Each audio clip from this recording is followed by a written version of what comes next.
সূর্য পূর্ব দিক থেকে উঠার সময় পাবে না, পশ্চিম দিক থেকে উঠা শুরু হয়ে যাবে সূর্য।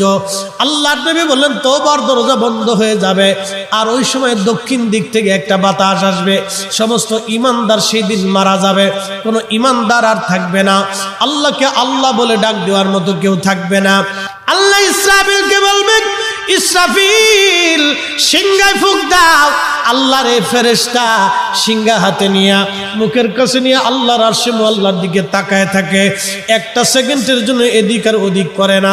কখন রব হুকুম দিবে সিংহায় ফুৎকার দেওয়ার জন্য, যখন সিংহায় ফুৎকার দিবে, কুরআন বলতেছে ইদাস সামাউল ফাতারাত, আকাশ ভেঙ্গে ভেঙ্গে ভেঙ্গে ভেঙ্গে পড়তে থাকবে। ওয়া ইদাল কাওয়াকিবু তাসারাত, সমগ্র নক্ষত্রগুলি ভেঙ্গে ভেঙ্গে ভেঙ্গে ভেঙ্গে পড়তে থাকবে।